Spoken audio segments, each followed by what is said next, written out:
कंजूस सेठ और नटखट यात्री की कहानी। ये कहानी है एक अति कंजूस सेठ धनपत राय की, जिसकी दौलत तो अपार थी, लेकिन दिल सुई की नोक जितना छोटा था। धनपत राय की कंजूसी इतनी मशहूर थी कि उसके घर के सामने से गुजरने वाले भी दबी जुबान में उस पर हंसते थे। वो अपने कर्मचारियों को दाल में कंकड़ और पानी में नमक मिलाकर देता था ताकि वे कम खाएं। रात को वह दिया बुझाकर हिसाब किताब करता था ताकि तेल बर्बाद न हो। कंजूसी का चरम। एक बार धनपत राय को किसी दूर शहर में व्यापार के सिलसिले में जाना पड़ा। उसने सोचा कि अगर वो घोड़े या बैलगाड़ी से जाएगा तो पैसे खर्च होंगे, इसलिए उसने पैदल ही जाने का फैसला किया। वो अपने साथ खाने के लिए सिर्फ कुछ बासी रोटियां और एक घिसा हुआ कंबल ले गया। यात्रा के दौरान एक सराय में उसकी मुलाकात एक नटखट और चालाक यात्री माधव से हुई। माधव ने तुरंत भांप लिया कि धनपत राय कितना बड़ा कंजूस है। माधव ने सेठ से कहा, सेठ जी, मुझे भी उसी शहर जाना है, क्यों ना हम दोनों साथ चलें? रास्ते का सफर आसानी से कट जाएगा। सेठ ने सोचा, अच्छा हुआ, कम से कम ये आदमी बात करेगा, मुझे अकेले बोर नहीं होना पड़ेगा। और अगर ये कोई महंगा खाना खाएगा तो मैं इसे देखकर ही पेट भर लूंगा। खाने पर पहली चाल। दोनों ने यात्रा शुरू की। एक शाम माधव ने अपने बैग से गर्मा गर्म पोड़िया, स्वादिष्ट आलू की सब्जी और मीठी खीर निकाली। सेठ धनपत राय के मुंह में पानी आ गया, लेकिन अपनी कंजूसी के कारण वो मांग नहीं सका। माधव ने बड़े प्यार से कहा, सेठ जी, आप अपनी बासी रोटी क्यों खा रहे हैं?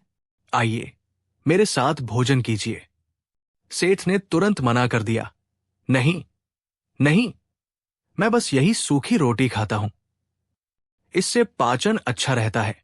माधव ने एक चाल चली। उसने सब्जी का कटोरा थोड़ा दूर सेठ की सूखी रोटी के पास रख दिया।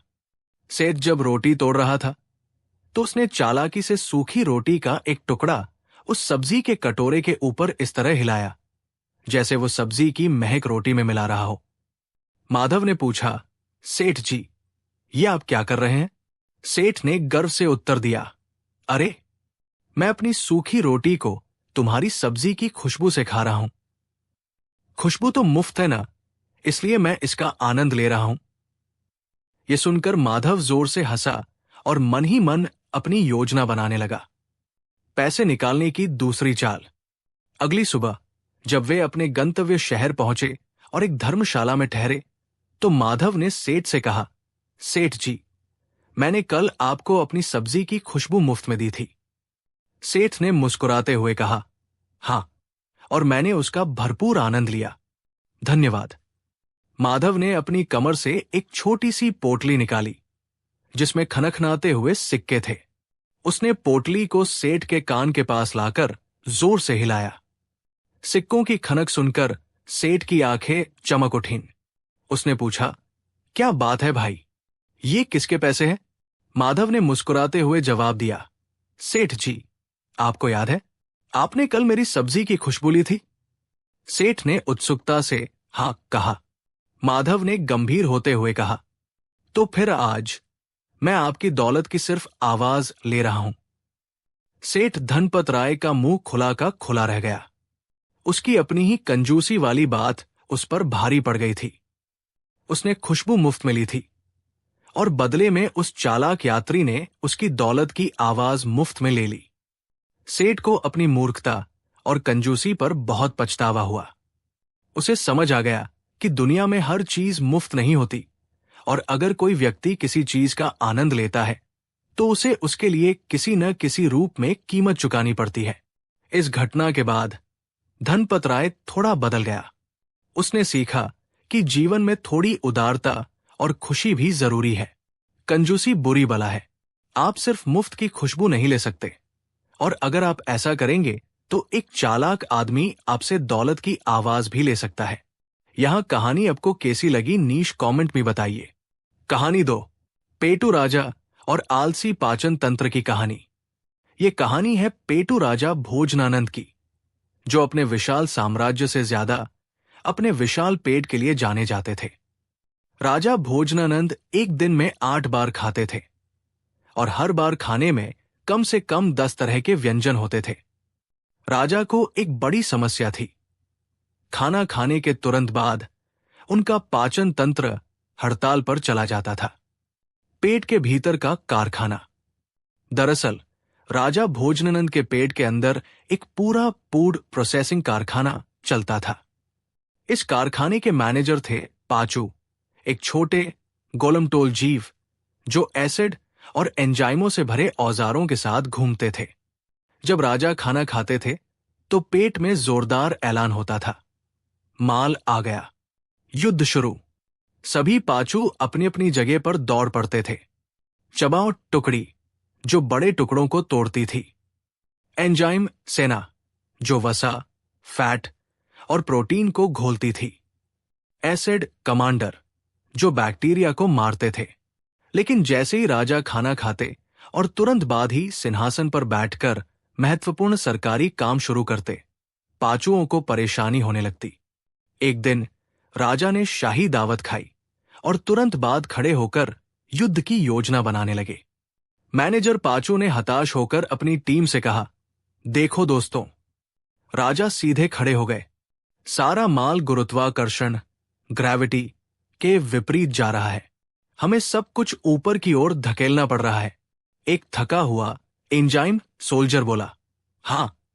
और जब वे तेजी से चलते हैं तो अंदर सब कुछ डगमगाता है। काम करने में ध्यान नहीं लगता है जैसे हम किसी हिलती हुई नाव में काम कर रहे हैं। नतीजा ये होता था कि खाना ठीक से पचता नहीं था। राजा को डकारें आती थी, पेट में गुड़गुड़ाहट होती थी और कभी कभी तो वो अपनी शाही मीटिंगों में ही ऊब कर सो जाते थे। आराम की महत्ता। पाचू मैनेजर ने आखिरकार एक आराम की मांग का प्रस्ताव राजा के सामने रखने का फैसला किया। पाचू ने राजा के सबसे समझदार मंत्री पेट पुजारी को सपने में दर्शन दिए और समझाया कि महाराज के शरीर को भोजन पचाने के लिए शांत अवस्था में रहना जरूरी है। जब शरीर लेटा होता है या कम से कम झुका होता है तो गुरुत्वाकर्षण हमारी मदद करता है और भोजन को नीचे की ओर धकेलना आसान हो जाता है। दिमाग और शरीर की सारी ऊर्जा पाचन तंत्र पर केंद्रित हो जाती है, क्योंकि उसे दौड़ने या सोचने में खर्च नहीं होना पड़ता। सबसे जरूरी बात, पाचुओं को थोड़ी शांति मिलती है ताकि वे अपना रासायनिक युद्ध ठीक से लड़ सकें। पेट पुजारी ने अगले दिन ये बात राजा भोजनानंद को एक मजेदार कहानी के रूप में बताई। राजा भोजनानंद को बात समझ में आई। उन्होंने तुरंत आदेश दिया कि आज से शाही महल में दोपहर के भोजन के बाद आलस का समय मनाया जाएगा। परिणाम और आनंद। अब हर भोजन के बाद राजा भोजनानंद एक आरामदायक सोफे पर अपने पेट को सहारा देते हुए 1 घंटे के लिए अर्ध विश्राम हाफ रिक्लाइन की मुद्रा में बैठते थे। पेट के अंदर पाचू मैनेजर खुशी से चिल्लाया, वाह, देखो, शांति है, कोई भागा दौड़ी नहीं, इंजन पूरी ताकत से काम कर रहा है। पाचन बेहतर हुआ। राजा भोजनानंद को अब पेट की तकलीफें नहीं होती थी। वो मीटिंग में ऊब कर सोते नहीं थे, बल्कि तरोताजा होकर काम करते थे। उनका दिमाग भी तेजी से काम करने लगा, क्योंकि पेट का काम आसानी से हो रहा था। राजा ने हंसते हुए मंत्री से कहा, मंत्री जी, मैंने इतने साल सिर्फ खाने पर ध्यान दिया, लेकिन अब समझा, असल मजा तो खाने के बाद के आराम में है। और इस तरह राजा भोजनानंद ने सीखा कि खाना खाने के बाद लेटना या कम से कम शांत, आरामदायक मुद्रा में बैठना इसलिए जरूरी है ताकि आपके पेट के अंदर के छोटे कर्मचारी पाचू अपनी मेहनत का काम बिना किसी शोर शराबे और भागा दौड़ी के कुशलता से कर सके। कहानी 3, अकबर बीरबल, हवाई महल की कहानी, भाग 1। बादशाह की अजीब इच्छा और बीरबल का वादा। मुगल सल्तनत की राजधानी आगरा में बादशाह जलालुद्दीन मोहम्मद अकबर का दरबार अपनी भव्यता और बुद्धिमानी के लिए प्रसिद्ध था। लेकिन इस दरबार की जान थे बादशाह के सबसे प्रिय और बुद्धिमान वजीर बीरबल। एक दिन बादशाह अकबर रात के खाने के बाद टहल रहे थे। चांदनी रात में आसमान बहुत साफ था। बादशाह आसमान की ओर देखते रहे और अचानक उनके दिमाग में एक बेहद अजीब और हास्यास्पद विचार आया। अगले दिन भरे दरबार में बादशाह ने एक गंभीर मुद्रा बनाते हुए घोषणा की, ऐ दरबारियों, हम बादशाह हिंद हैं। हमारे पास धरती पर हर ऐश्वर्य मौजूद है, लेकिन हमारे दिल में अब एक नई इच्छा जगी है। हम चाहते हैं कि हमारा एक महल हवा में भी हो। यह सुनकर पूरा दरबार सन्न रह गया। किसी की हिम्मत नहीं हुई कि वो बादशाह की इस सनक पर सवाल उठाए। सब एक दूसरे का मुंह देखने लगे। हवा में महल कैसे बन सकता है? ये तो नामुमकिन था। बादशाह ने देखा कि किसी में बोलने की हिम्मत नहीं है, तो उन्होंने ऊंची आवाज में कहा, क्या कोई है जो हमारे लिए ये नामुमकिन काम मुमकिन कर सके? बीरबल का आत्मविश्वास।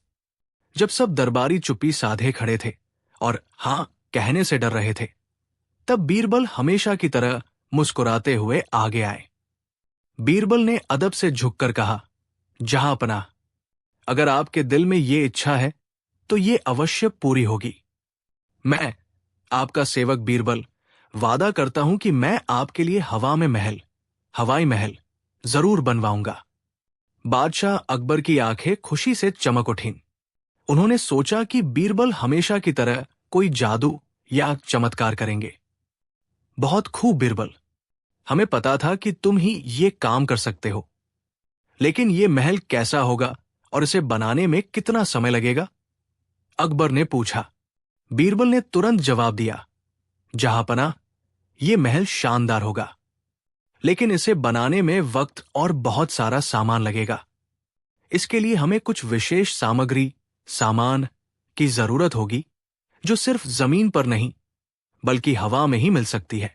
बीरबल ने आगे कहा, महल का निर्माण तभी शुरू होगा जब हमें पता चलेगा कि महल की नींव कहां रखी जाएगी। चूंकि ये हवाई महल होगा, इसलिए नींव की जगह भी हवा में ही तय करनी होगी। इसके लिए मुझे एक ऐसे आदमी की जरूरत है जो मूर्खता की हद तक लालची हो और जिसे बेवकूफ बनाना बहुत आसान हो।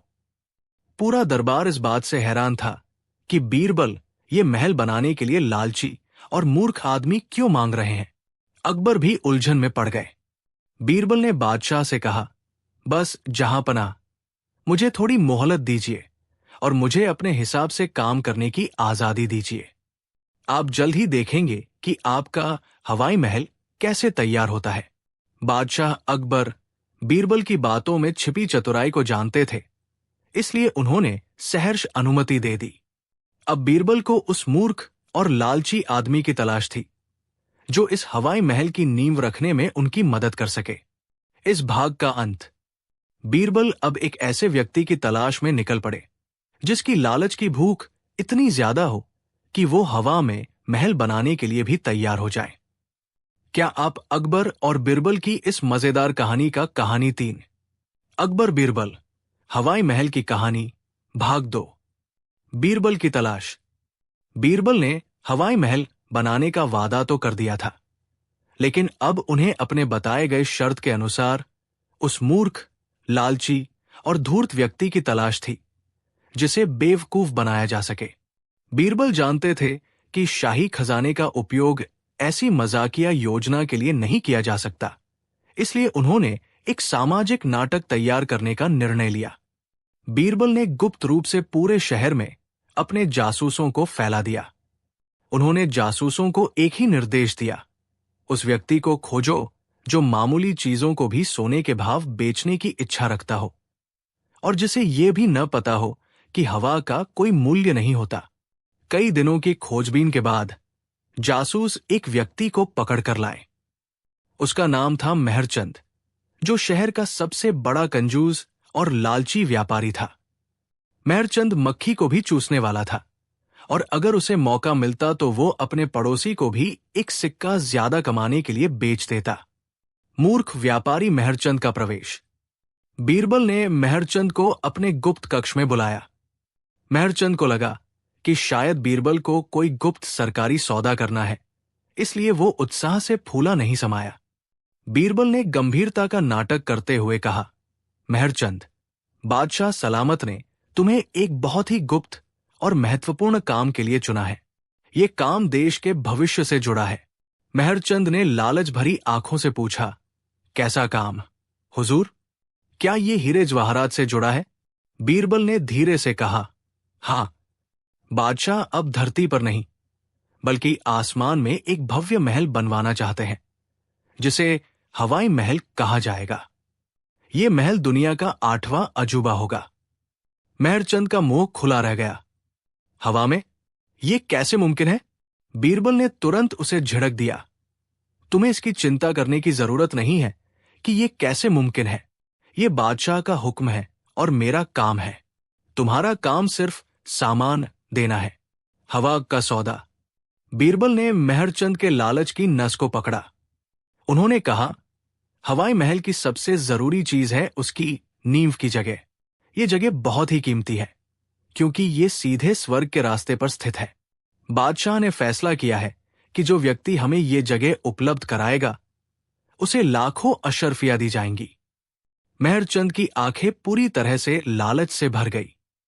उसने सोचा, हवा तो मुफ्त है, मुझे मुफ्त की हवा बेचकर लाखों रुपए कमाने का मौका मिल रहा है। बीरबल जितना बड़ा बेवकूफ कोई नहीं हो सकता। मेहरचंद ने तुरंत कहा, हुजूर, मैं आपकी सेवा के लिए हमेशा तैयार हूं। मेरे पास शहर के ऊपर की वो सारी हवा है जो आपको चाहिए। मैं आपको उस जगह की हवा बेच दूंगा जहां महल की नींव रखी जाएगी। बीरबल ने नाटक करते हुए कहा, बहुत बढ़िया मेहरचंद, तुम सच्चे देशभक्त हो, लेकिन ये बहुत बड़ी जगह होगी। क्या तुम सचमुच इतनी कीमती जगह हवा बेचने के लिए तैयार हो? मेहरचंद ने कहा, हां हुजूर, लेकिन इसकी कीमत बहुत ऊंची होगी। बीरबल ने मुस्कुराते हुए कहा, ठीक है, हम तुम्हें 10 लाख अशर्फिया देंगे, लेकिन एक शर्त है, ये हवा तुम्हें बेचनी नहीं है बल्कि बादशाह को किराए पर देनी होगी। अगर बादशाह कभी चाहें तो वे ये जगह वापस कर सकते हैं, और जब वे वापस करेंगे तो उन्हें खाली हवा वापस मिलनी चाहिए। तुम्हें इस जगह पर किसी भी तरह की जमीन या ईंट पत्थर रखने की अनुमति नहीं होगी। ये पूरी तरह से हवाई जगह होनी चाहिए। मेहरचंद ने तुरंत हाँ कर दी। किराए पर देने से तो हमेशा आमदनी होती रहेगी, और वो मुफ्त की हवा को लाखों में बेच रहा था। उसने तुरंत कागजात तैयार किए और अपने हिस्से की हवा को बादशाह के महल की नींव रखने के लिए किराए पर दे दिया। कहानी 4, हवाई महल का निर्माण शुरू। बीरबल ने मेहरचंद से हवा का पट्टा लीज हासिल कर लिया और उसे 10 लाख अशर्फिया दिलवाई। मेहरचंद खुशी से पागल हो गया। वो पूरे शहर में ये डींगे मारता फिरा कि उसने बादशाह को हवा बेच दी है और अब वो रातों रात लखपति बन गया है। बीरबल अब अपने अगले कदम पर बढ़े। उन्होंने तुरंत राज निर्माण विभाग के प्रमुख को बुलाया और उन्हें बादशाह के हवाई महल के निर्माण का आदेश दिया। निर्माण विभाग के प्रमुख ने हैरान होकर पूछा, हुजूर, कहाँ बनाना है? ईंटें कहाँ टिकाए?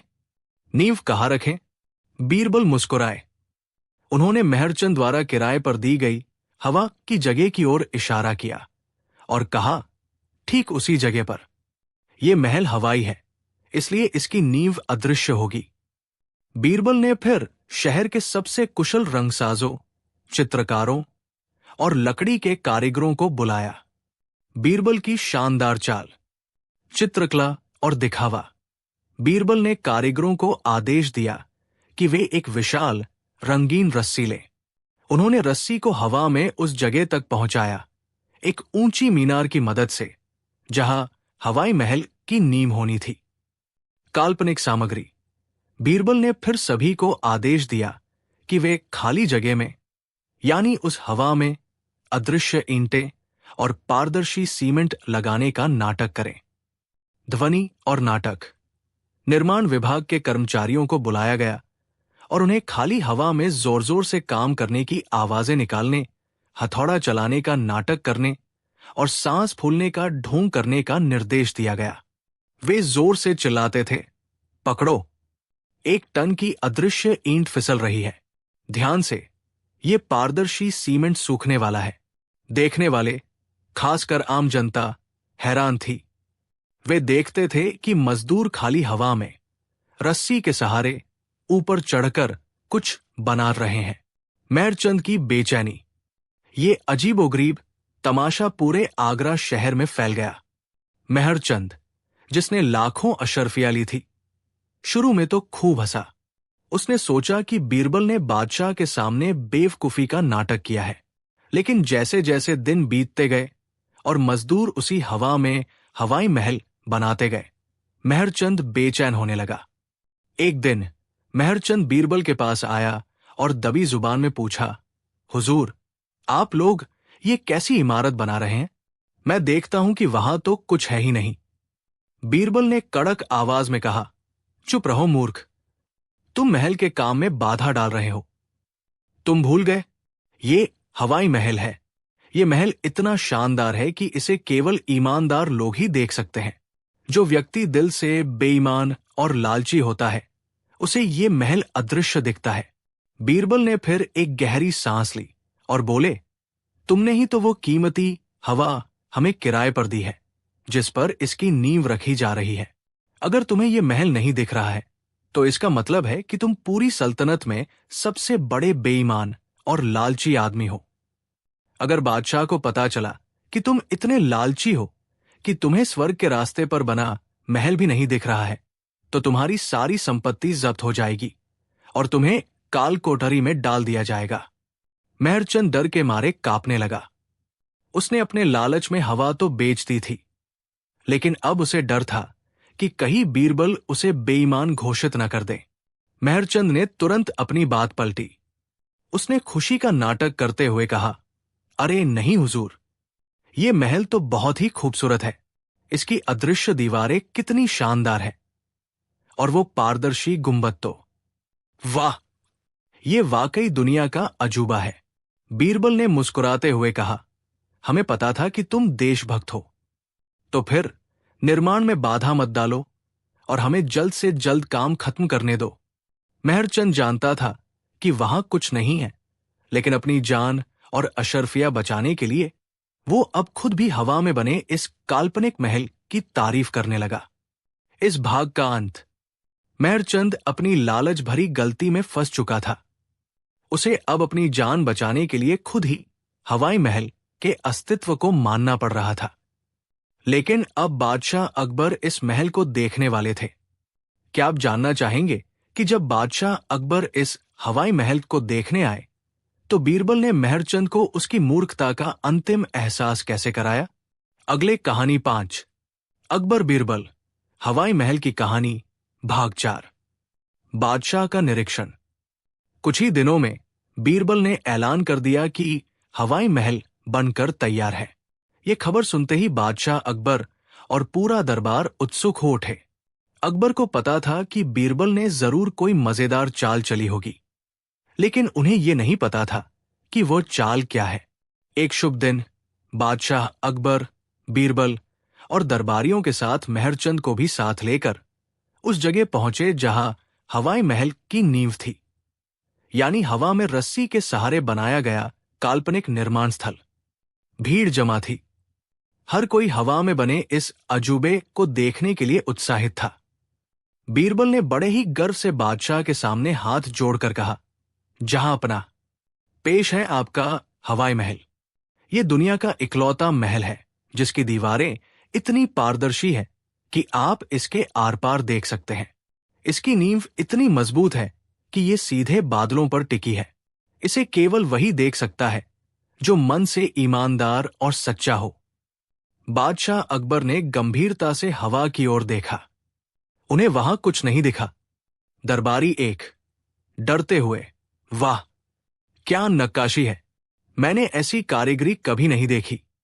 दरबारी 2, अपनी इज्जत बचाने के लिए, जी हुजूर, इसकी मेहराबें, आर्चेस कितनी शानदार है, ये स्वर्ग के महल जैसा ही है। सभी दरबारी डर के मारे महल की तारीफ कर रहे थे, क्योंकि कोई भी ये कबूल नहीं करना चाहता था कि वे बेईमान हैं और उन्हें कुछ नहीं दिख रहा है। बीरबल का अंतिम दाव। जब बादशाह अकबर ने कुछ देर तक हवा को निहारा तो उन्होंने मुस्कुराते हुए बीरबल से पूछा, बीरबल, ये महल तो वाकई लाजवाब है, लेकिन हमें एक छोटी सी शंका है। इस महल में अभी तक कोई दरवाजा क्यों नहीं दिख रहा है? हम अंदर कैसे जाएंगे? अब बीरबल की बारी थी। उन्होंने मेहरचंद की ओर इशारा किया, जो डर के मारे पसीना पसीना हो रहा था। बीरबल ने कहा, जहां पनाह, दरवाजा तो है, लेकिन इसमें एक बड़ी समस्या है। इस महल की नींव की जगह हमने इस लालची व्यापारी मेहरचंद से किराए पर ली थी, और देखिए इसकी धूर्तता। बीरबल ने मेहरचंद को बीच में खींचते हुए कहा, मेहरचंद, तुमने महल की नींव के लिए हमें हवा तो किराए पर दी, लेकिन तुमने उस जगह के लिए कोई रास्ता किराए पर नहीं दिया। तुमने महल के नीचे की जमीन और आसपास की हवा अभी भी अपनी मिल्कियत में रखी हुई है। जब तक तुम महल तक पहुंचने का रास्ता यानी नीचे की हवा किराए पर नहीं दोगे, तब तक इसमें दरवाजा नहीं खुल सकता और कोई अंदर नहीं जा सकता। मेहरचंद की आंखों में आंसू आ गए। वो जानता था कि उसने सिर्फ ऊपर की हवा बेची थी, न कि महल के नीचे जमीन से ऊपर तक जाने वाली हवा का रास्ता। बीरबल ने अब उससे रास्ते की हवा की कीमत मांगना शुरू कर दिया था। अगर वो अब कहता कि हवा का कोई रास्ता नहीं होता, तो उसे कबूल करना पड़ता कि हवाई महल जैसी कोई चीज नहीं है, और इस तरह उसे झूठा करार दिया जाता। न्याय और सबक। मेहरचंद डर के मारे कांपते हुए बीरबल के पैरों में गिर पड़ा। माफ कर दीजिए हुजूर, मुझे माफ कर दीजिए। मैंने लालच में आकर हवा बेचने की मूर्खता की थी। इस महल को बनाने का नाटक मत कीजिए। ये महल नहीं है, वहां कुछ भी नहीं है। कृपया मेरी जान बख्श दीजिए। मेहरचंद ने सबके सामने अपनी लालच भरी मूर्खता कबूल कर ली। बादशाह अकबर जोर से हंसे। पूरा दरबार भी हंस पड़ा। अकबर ने मेहरचंद से कहा, जाओ मेहरचंद, बीरबल ने तुम्हें तुम्हारे लालच के लिए एक अच्छा सबक सिखाया है। हमें अपने महल के लिए कोई रास्ता नहीं चाहिए, लेकिन हमें तुम्हारे लालच की कीमत मिल गई है। बीरबल ने मेहरचंद को लाखों अशर्फिया लौटा दी और उसे सख्त चेतावनी दी कि भविष्य में वो कभी भी अपनी लालच की वजह से किसी को धोखा न दे। इस तरह बीरबल ने अपनी बुद्धिमानी से बादशाह की अजीबोगरीब इच्छा पूरी की। एक लालची व्यापारी को सबक सिखाया और यह साबित कर दिया कि दुनिया में कोई भी चीज मुफ्त की हवा नहीं होती और लालच का फल हमेशा बुरा होता है। ये कहानी 4 मजेदार भागों में समाप्त होती है, जिसमें बीरबल की बुद्धिमानी और अकबर का हास्य पूरी तरह से झलकता है। क्या आप अकबर बीरबल की कोई और मजेदार कहानी सुनना चाहेंगे? कहानी 6, न्याय का ढोंग। अकबर बीरबल की कहानी। बेईमान मंत्री और सोने का घड़ा। बादशाह अकबर के दरबार में एक लालची और बेईमान मंत्री था, जिसका नाम मुल्ला दो प्याजा, जो बीरबल से ईर्ष्या रखता था, कि एक चचेरे भाई रफीक खान था। रफीक खान को धन दौलत से इतना प्यार था कि वो सोते समय भी पैसों के सपने देखता था। एक बार रफीक खान को एक बहुत बड़ी और गोपनीय जमीन खरीदनी थी, जिसके लिए उसे भारी मात्रा में सोने के सिक्कों की जरूरत थी। उसने अपने सभी सोने के सिक्कों को एक बड़े मिट्टी के घड़े में भरा और उसे अपने बगीचे में एक बड़े नीम के पेड़ के नीचे चुपके से गाड़ दिया। कुछ दिनों बाद रफीक खान को शहर से बाहर जाना पड़ा। उसे चिंता हुई कि कहीं कोई उसके सोने को चुरा न ले। उसने सोचा कि यह घड़ा किसी ईमानदार आदमी के घर सबसे ज्यादा सुरक्षित रहेगा। उसने अपने पड़ोसी अमीन को चुना। अमीन एक गरीब, सीधा सादा और ईमानदार किसान था। रफीक खान अमीन के पास गया और उससे कहा, भाई अमीन, मैं कुछ दिनों के लिए शहर से बाहर जा रहा हूं। मेरे पास ये मिट्टी का घड़ा है जिसमें मैंने गेहूं भरकर रखे हैं। मैं चाहता हूं कि तुम इसे अपने घर में सुरक्षित रख लो। मेरे लौटने पर मैं इसे वापस ले लूंगा। अमीन ने सहर्ष हामी भर दी और घड़ा अपने घर में एक कोने में रख दिया। लालच का उदय। लगभग 2 महीने बाद रफीक खान शहर वापस आया। जमीन का सौदा पक्का हो चुका था और अब उसे अपने सोने की जरूरत थी। वो तुरंत अमीन के पास पहुंचा और घड़ा वापस मांगा। अमीन ने बिना किसी देरी के घड़ा वापस रफीक खान को दे दिया। रफीक खान घड़े को लेकर घर आया। उसने एकांत में घड़े का ढक्कन खोला, लेकिन जैसे ही उसने अंदर देखा, वो क्रोध से तिलमिला उठा। सोने के सिक्के तो थे, लेकिन ऊपर की तरफ मिट्टी और गेहूं की एक मोटी परत जमा दी गई थी, ताकि घड़ा गेहूं से भरा लगे। और उस परत को हटाने पर अंदर का सोने का एक चौथाई हिस्सा गायब था। दरअसल रफीक खान ने जाते समय घड़े को एक खास तरीके से बंद किया था, जिसे खोलते ही पता चल जाता। उसने अंदाजा लगा लिया कि घड़ा खोला गया है और उसमें से सोने की चोरी हुई है। उसने तुरंत अमीन पर शक किया और भागते हुए बादशाह अकबर के दरबार में गया। दरबार में मुकदमा। रफीक खान ने बादशाह अकबर के सामने घड़ा फेंक दिया और जोर जोर से रोने लगा।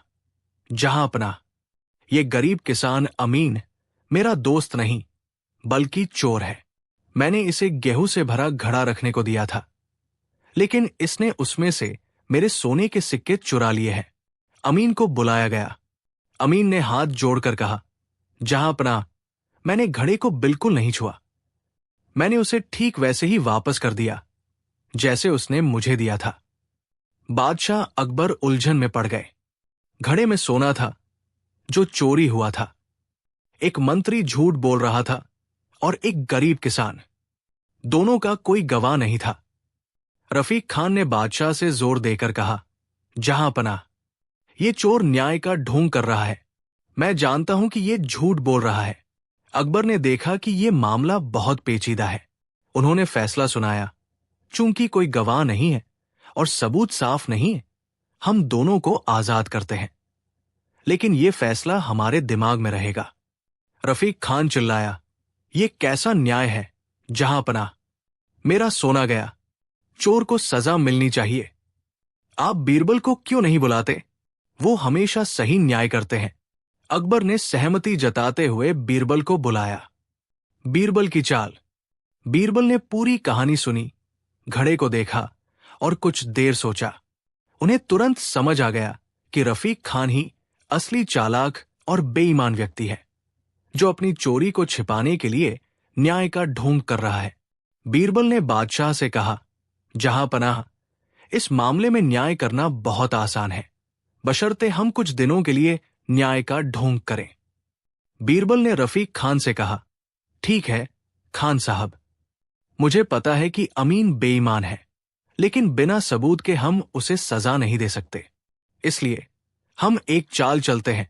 तुम कल सुबह इसी घड़े में फिर से सोने के सिक्के भरकर अमीन के घर रखने जाओ, ये सोचकर कि तुम उसे दूसरी बार मूर्ख बना रहे हो।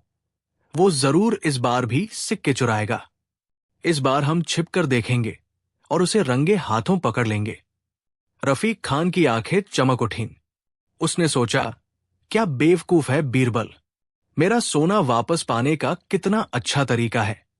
उसने तुरंत हाँ कह दी।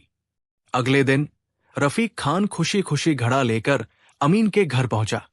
उसने अमीन से कहा, मुझे कुछ और काम के लिए बाहर जाना पड़ रहा है। ये लो गेहूं का एक और घड़ा, तुम इसे फिर से रख लो। अमीन ने आश्चर्य से घड़ा ले लिया। ढोंग का पर्दाफाश। जब रफीक खान चला गया तो बीरबल, जो छिपकर ये सब देख रहे थे, तुरंत अमीन के घर पहुंचे। बीरबल ने अमीन से कहा, अमीन, क्या तुमने रफीक खान का वो पहला घड़ा खोला था? अमीन घबराया नहीं।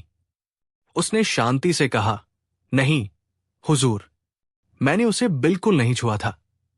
बीरबल ने मुस्कुराते हुए कहा, मैं जानता हूं कि तुम झूठ नहीं बोल रहे हो, लेकिन आज सुबह रफीक खान ने तुम्हें जो दूसरा घड़ा दिया है, उसे खोलो। जब अमीन ने दूसरा घड़ा खोला तो उसमें सोने के सिक्के भरे थे। बीरबल ने कहा, अब तुम ईमानदारी से बताओ, इन दोनों घड़ों में क्या अंतर है? अमीन ने जवाब दिया, हुजूर, मैंने पहला घड़ा नहीं खोला था, इसलिए मुझे नहीं पता था कि उसमें सोना है। मैंने सोचा कि उसमें सचमुच गेहूं है, लेकिन अगर मैंने पहला घड़ा खोला होता और उसमें से सोना चुराया होता तो आज मैं कभी भी ये दूसरा घड़ा स्वीकार नहीं करता। मुझे पता होता कि घड़ा देने वाला मुझे फंसा रहा है। बीरबल ने बादशाह अकबर को पूरी बात बताई।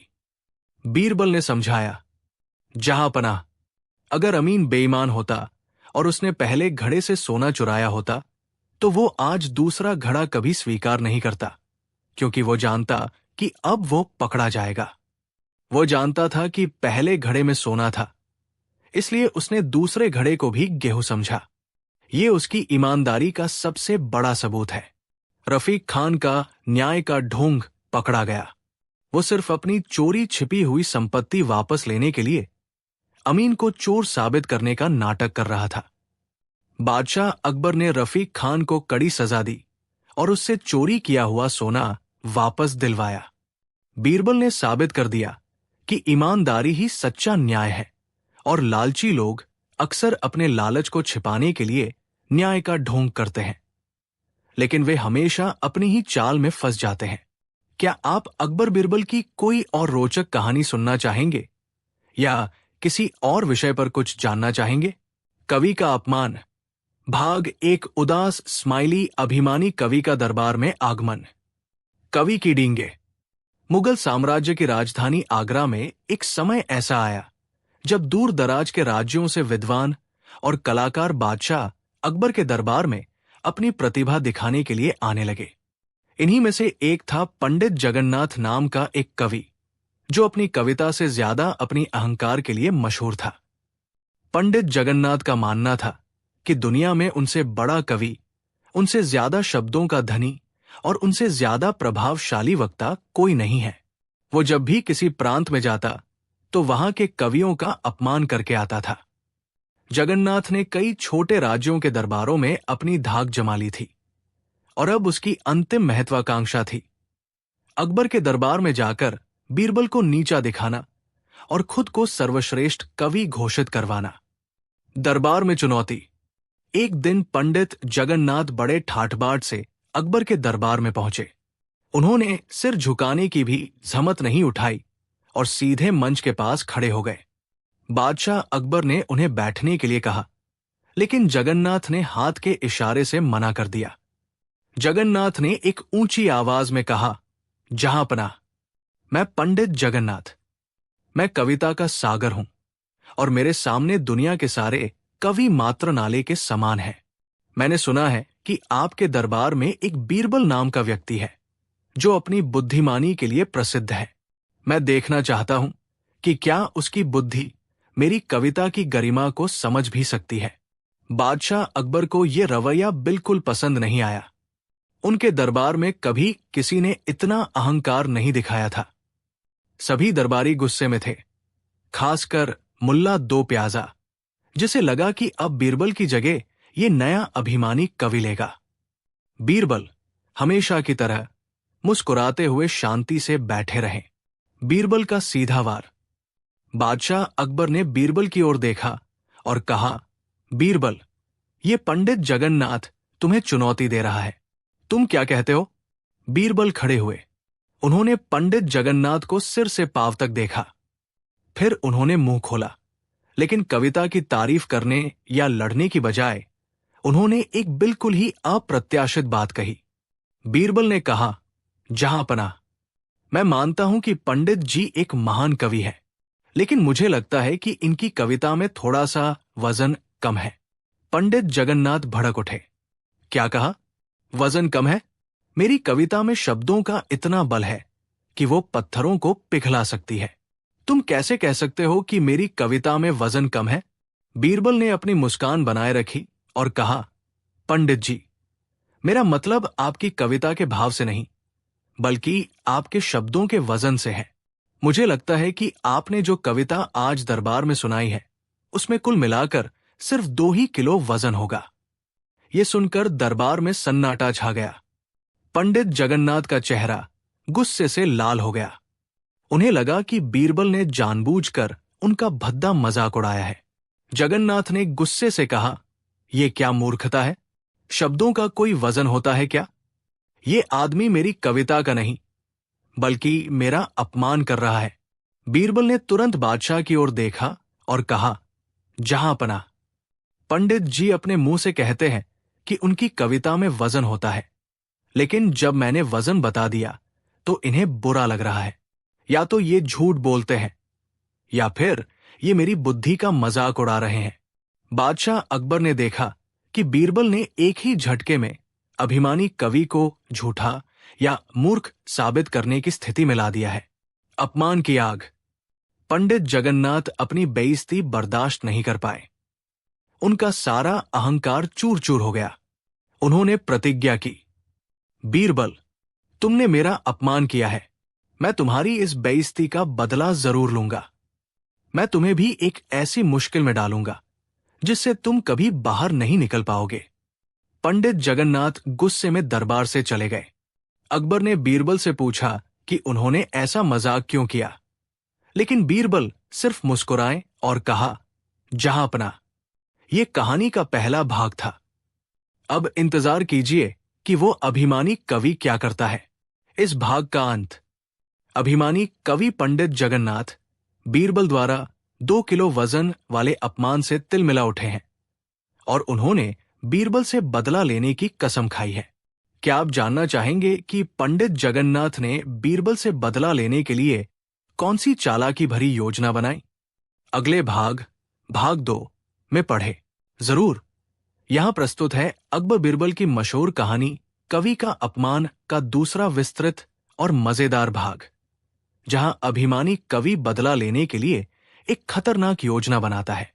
कवि का अपमान, भाग 2, उदास स्माइली कवि का प्रतिशोध और बादशाह का अजीब आदेश। कवि की प्रतिशोध योजना। बीरबल द्वारा किए गए अपमान के बाद पंडित जगन्नाथ को रात भर नींद नहीं आई। वो एक मामूली दरबारी से अपनी बेइज्जती बर्दाश्त नहीं कर पा रहे थे। उनकी सारी विद्वता और अहंकार उस 2 किलो वजन वाले मजाक के नीचे दब गया था। जगन्नाथ ने प्रतिशोध लेने की कसम खाई।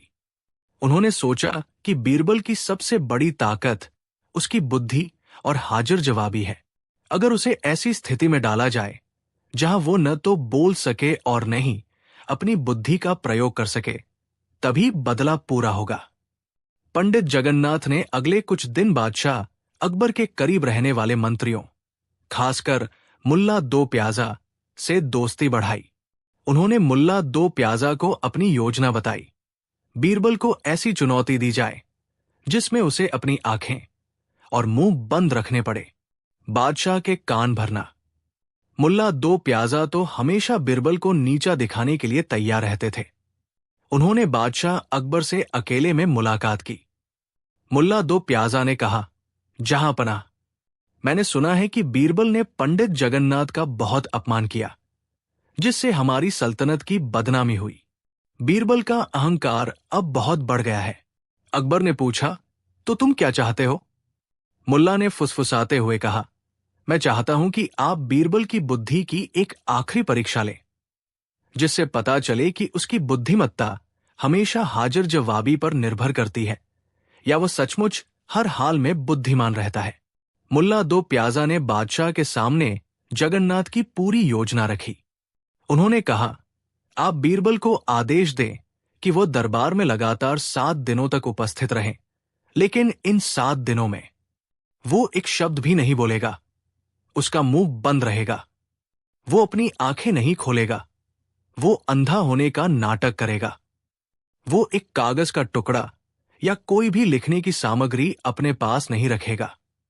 मुल्ला ने कहा, अगर वो 7 दिन इस तरह रहकर भी किसी भी सवाल का जवाब बिना बोले दे दे तो उसकी बुद्धिमानी सिद्ध होगी, वरना उसे दरबार छोड़ना पड़ेगा। अकबर को यह चुनौती बहुत मजेदार लगी। उन्होंने सोचा कि इस तरह बीरबल की हाजिर जवाबी की परीक्षा ली जा सकेगी। बादशाह ने तुरंत मुल्ला की शर्त मान ली। अजीबोगरीब आदेश। अगले दिन दरबार में अकबर ने एक अजीबोगरीब फरमान जारी किया। बादशाह अकबर ने कहा, हम चाहते हैं कि हमारा वजीर खास बीरबल अगले 7 दिनों तक एक विशेष साधना करे। इस साधना के दौरान बीरबल को बिना बोले और आंखें बंद करके दरबार में बैठना होगा। बादशाह ने बीरबल से पूछा, क्या तुम ये चुनौती स्वीकार करते हो? बीरबल बीरबल को तुरंत समझ आ गया कि ये किसी और की नहीं बल्कि पंडित जगन्नाथ के प्रतिशोध की योजना है। आंखें बंद, मुंह बंद, लिखना मना। इसका मतलब था कि बीरबल को अपनी सारी शक्तियों का त्याग करना पड़ेगा। लेकिन बीरबल ने हमेशा की तरह मुस्कुराते हुए सहमति में सिर हिला दिया। 7 दिनों तक बीरबल ने वैसा ही किया जैसा उन्हें आदेश दिया गया था। वो दरबार में आते, आंखें बंद करके बैठ जाते और एक शब्द भी नहीं बोलते। पंडित जगन्नाथ और मुल्ला दो प्याजा खुशी से फूले नहीं समा रहे थे। उन्हें लगा कि उन्होंने बीरबल को पूरी तरह से हरा दिया है। कवि का प्रश्न। जब छठा दिन आया तो पंडित जगन्नाथ ने मौके का फायदा उठाया। जगन्नाथ ने बादशाह से कहा, जहांपना, मैं बीरबल से एक अंतिम प्रश्न पूछना चाहता हूं। चूंकि वो बोल नहीं सकते, इसलिए मैं चाहता हूं कि वो इस प्रश्न का उत्तर सिर्फ इशारों से दें। अकबर ने अनुमति दी। पंडित जगन्नाथ बीरबल के ठीक सामने खड़े हुए और उन्होंने अपनी उंगली से आसमान की ओर इशारा किया। इसका मतलब था, सबसे बड़ा कौन है? ईश्वर ऊपर है या बादशाह नीचे? यह प्रश्न ऐसा था कि इसका उत्तर देना बहुत मुश्किल था।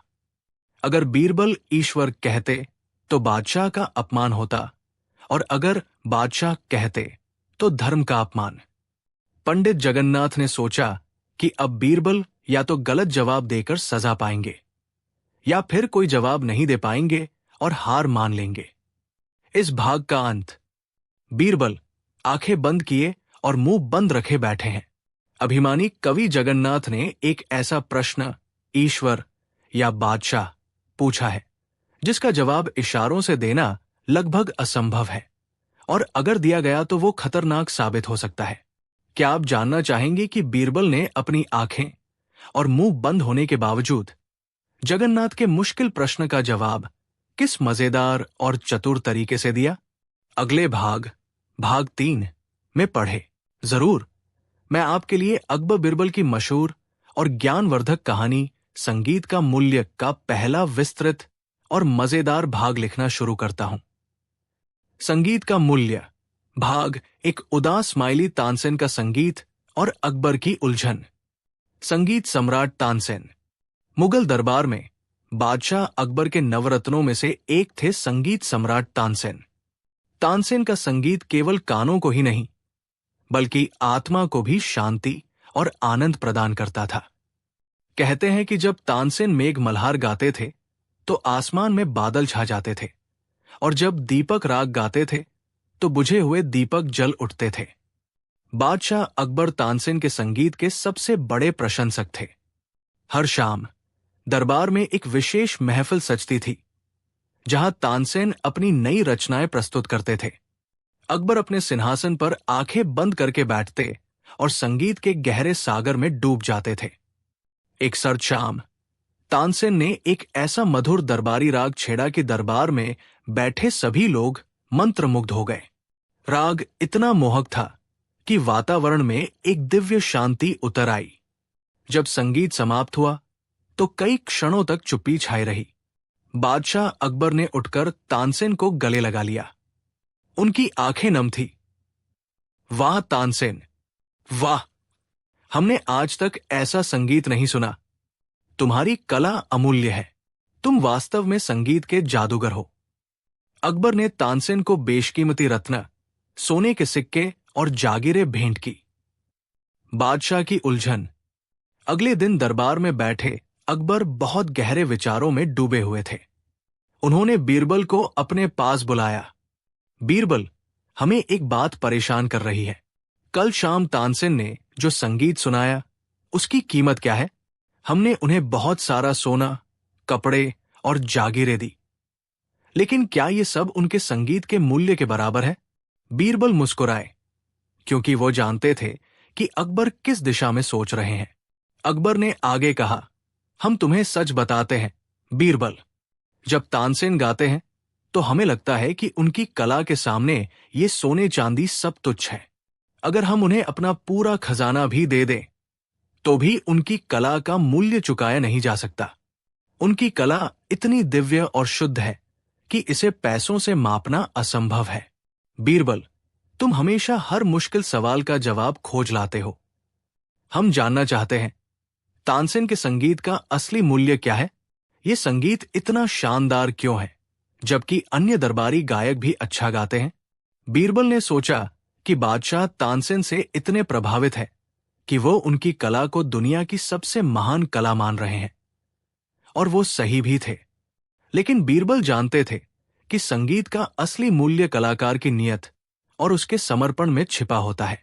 बीरबल ने कहा, जहांपनाह, आपका प्रश्न बहुत गहरा है। मैं जल्दबाजी में इसका उत्तर नहीं दे सकता। मुझे इसका सही मूल्य जानने के लिए कुछ समय और एक छोटी सी यात्रा की आवश्यकता होगी। अकबर ने अनुमति दी। उन्होंने बीरबल को वेश बदलकर इस रहस्य का पता लगाने की आज्ञा दी। बीरबल की योजना।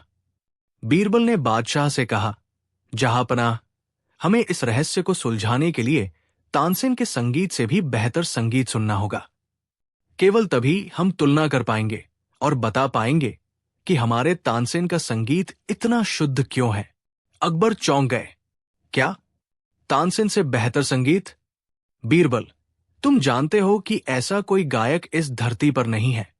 बीरबल ने आत्मविश्वास से कहा, हुजूर, शायद आप सही हों, लेकिन मुझे एक जगह का पता है जहां तानसेन से भी अच्छा संगीत सुनने को मिल सकता है। लेकिन वहां जाने के लिए हमें साधारण व्यक्ति का वेश धारण करना होगा। अकबर उत्सुकतावश बीरबल के साथ जाने को तैयार हो गए। अब बीरबल की योजना ये थी कि वो अकबर को संगीत की एक ऐसी दुनिया से परिचित कराएं जो दरबारी लालच और दिखावे से दूर शुद्ध समर्पण पर आधारित हो। इस भाग का अंत। बादशाह अकबर तानसेन के संगीत के मूल्य को लेकर उलझन में है। बीरबल ने चुनौती स्वीकार कर ली है और अब वो अकबर के साथ वेश बदलकर एक बेहतर संगीत की तलाश में यात्रा पर निकलने वाले हैं, ताकि वो संगीत का वास्तविक मूल्य सिद्ध कर सकें। क्या आप जानना चाहेंगे कि बीरबल अकबर को कहाँ ले गए और उन्हें तानसेन से भी बेहतर संगीत कहाँ मिला? अगले भाग 2 में पढ़े।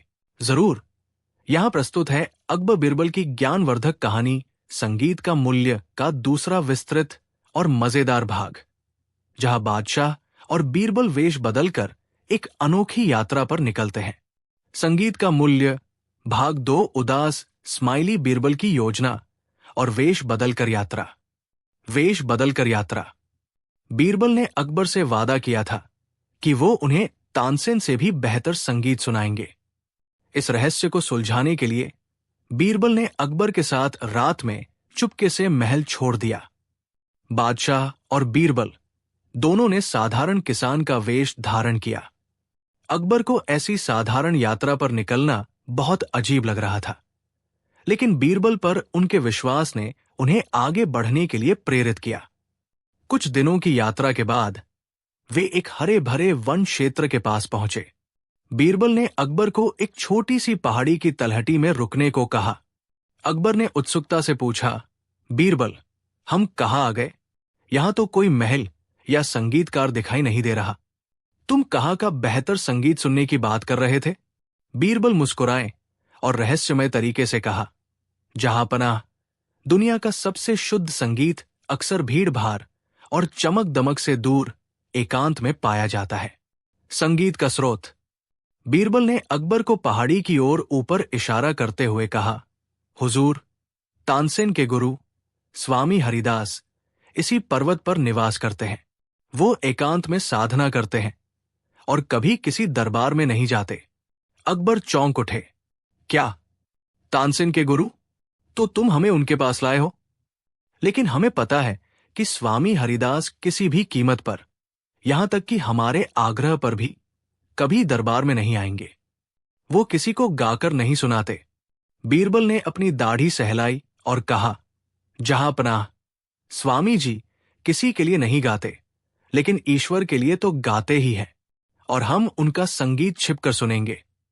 बीरबल ने अकबर को समझाया कि स्वामी हरिदास को पता नहीं चलना चाहिए कि कोई महान व्यक्ति उन्हें सुन रहा है। अन्यथा वो गाना बंद कर देंगे। छिपकर संगीत सुनना। रात का समय था। बीरबल और अकबर दोनों छिपकर स्वामी हरिदास की कुटिया के पास पहुंचे। उन्होंने झाड़ियों के पीछे छिपकर इंतजार करना शुरू किया। कुछ ही देर बाद कुटिया के अंदर से एक दिव्य और मधुर स्वर सुनाई दिया। स्वामी हरिदास आंखें बंद करके पूरी तल्लीनता और भक्ति के साथ गा रहे थे।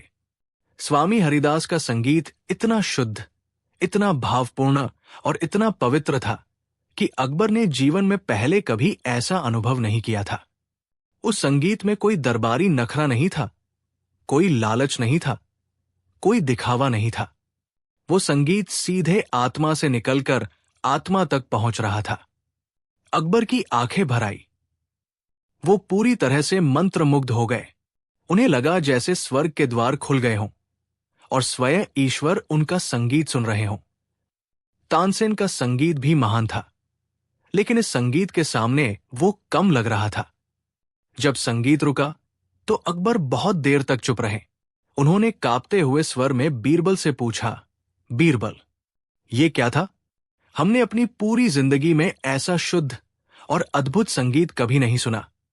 ये सचमुच अमूल्य है। अकबर ने तुरंत बीरबल से कहा, हमें तुरंत स्वामी हरिदास को बुलाना चाहिए और उन्हें सोने, जवाहरात और जागीरों से लाद देना चाहिए। उनकी कला इस धरती पर सबसे ऊंची है। बीरबल ने धीरे से अकबर का हाथ पकड़ लिया और कहा, जहां पनाह, अभी रुकिए। स्वामी जी को पता नहीं चलना चाहिए कि हमने उनका संगीत सुना है।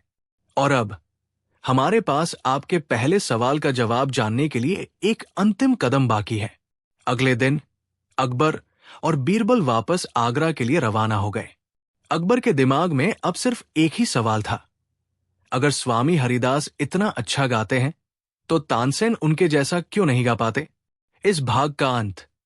अकबर ने तानसेन से भी बेहतर संगीत स्वामी हरिदास का सुन लिया है और पूरी तरह से प्रभावित है। अब वो जानना चाहते हैं कि तानसेन, जो उनके शिष्य हैं, अपने गुरु जितना शुद्ध और भावपूर्ण संगीत क्यों नहीं गा पाते।